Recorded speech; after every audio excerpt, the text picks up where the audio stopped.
biggest one in first. So I'm not going to just put them in there and leave them. I have to work them a bit. So I'm going to wring them out well. And then I'm going to arrange this before I put it in so that I can find the edges of it to try to work it in.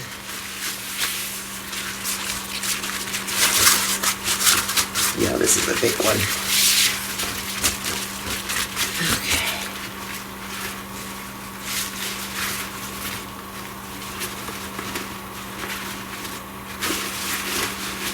And I'm going to do them one at a time. If I put all those scarves in at the same time, I would be lost. Wouldn't know what I was working. It's a little different than a bigger dye pot. Okay, so there we go.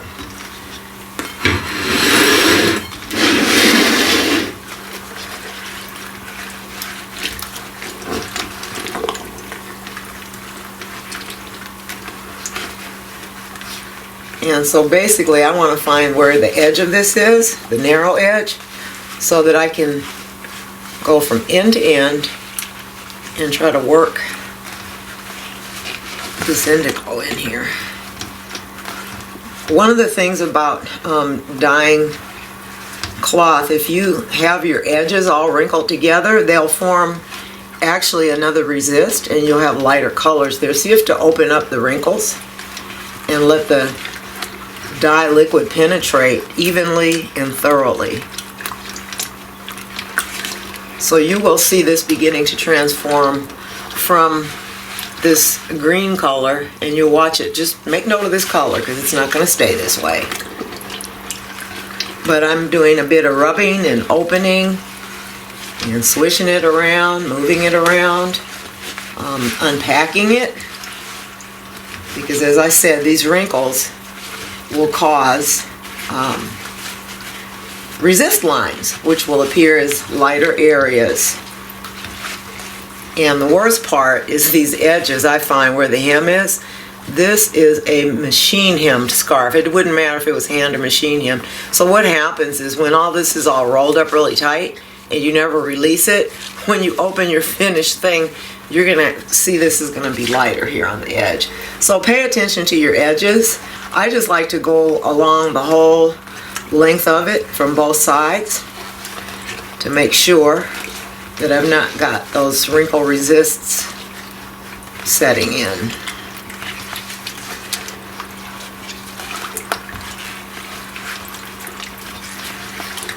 So I see that this color is starting to change a bit now.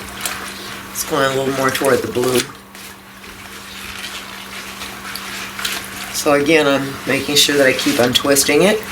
This is a nice long scarf, and it's a little more work than a short piece because there's more to untwist, more to unwrinkle, more to open out and provide a nice surface area for this color to penetrate. And also you want to, there's bubbles in here with air, you don't really want them in here. So I'm doing a bit of squeezing and twisting and mashing.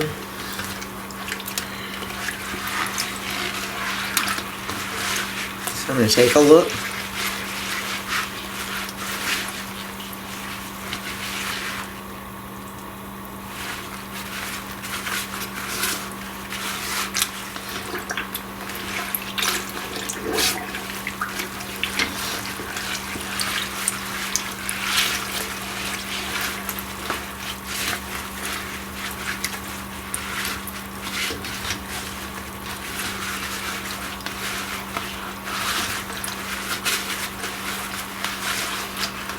One of the things about indigo is it penetrates the cloth differently than does a synthetic dye. Those synthetic dyes have really tiny molecules, and so they penetrate much easier. This is not going into the fiber, it's going onto the fiber. It's not forming an electromagnetic bond with it as your synthetic dyes do.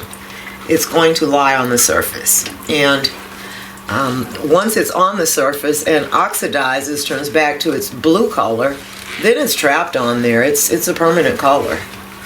But one of the reasons I love indigo to do stitch resist, and at some point I'll bring out some work to show you, is when you've got a stitch resist or any other kind of binding, the indigo penetrates slowly, and it's really nice.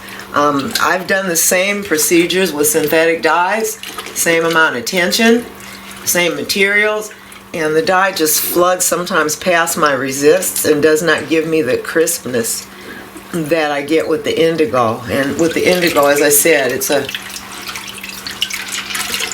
a bigger molecule, and it's penetrating much more slowly, and it's only penetrating through the surface layers of whatever you're dyeing. So I'm cool with this one. I'm going to drop this down at the bottom, and I'm going to grab another one out, a smaller one, while this just lounges in here. So again, I'm going to take my gloves off, because if this starts not giving me the color that I want, I don't want to stain these. So I'm making sure I'm reaching back for another one with clean hands.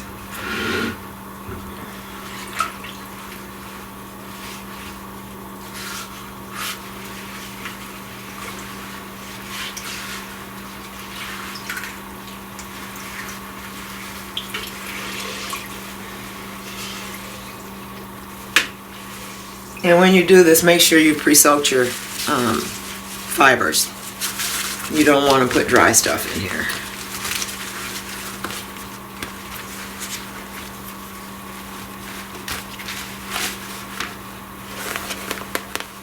I have a very strong tendency to forget to put my gloves back on. It's not a good thing. By the time I look at my hands, they're already blue, and it's like, well, put your gloves on now, you're going to have blue all inside the gloves. So, I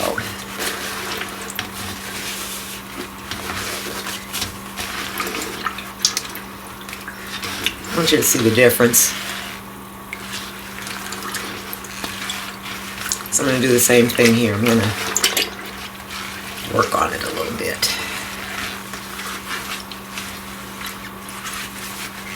Open these wrinkles up. Open the folds up. Roll those edges open.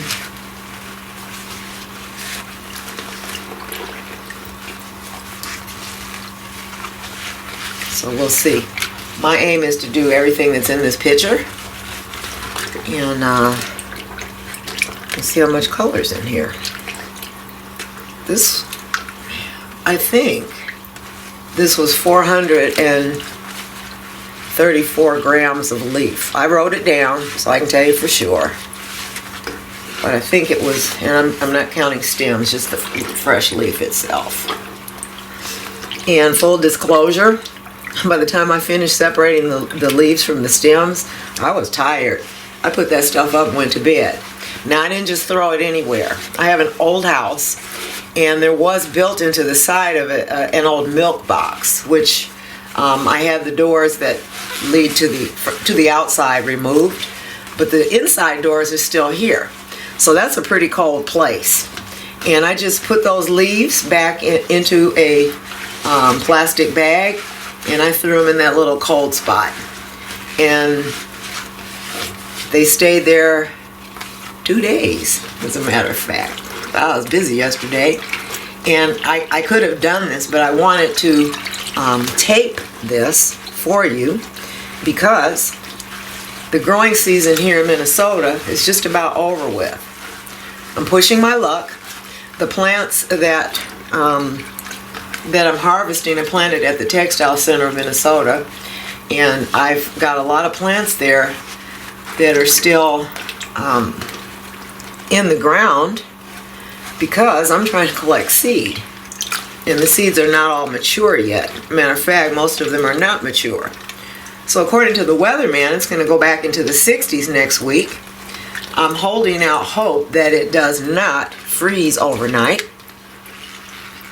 And then I'm guessing next week, depending on how this weather change goes, those plants will probably need to be pulled out of the ground And if no one uses the fresh leaf the way I'm doing now, those leaves again can be stripped from the stems and dried and kept until next warm season. And at that point, they would be composted. And the reason for composting them is the composting destroys a lot of the material in the leaf, and what's left behind, it actually looks like cow manure, but what's left behind, that rotted down material does maintain the blue. It's just that a lot of the yellow colorants have been destroyed at that point. So then after being composted for at least 100 days, nice and hot so it really rots down, then it can be used in a regular indigo vat. It can be reduced with chemical reduction agents, or you can use the natural reduction agents that we've been using. Thank you, Michelle Garcia.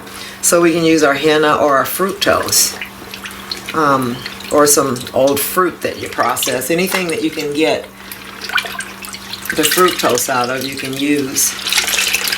Let's see what we got going on here. Oh, this other one is really looking nice now. Really, see how much color it's taken in? And again, this isn't your blue indigo that you're probably expecting. It looks more turquoisey or tealy. And that's what this does on silk. It's a very lovely color. And I would highly recommend you going on and over dyeing it with weld, or marigolds, or Plains coreopsis, which is also called Coreopsis tinctoria.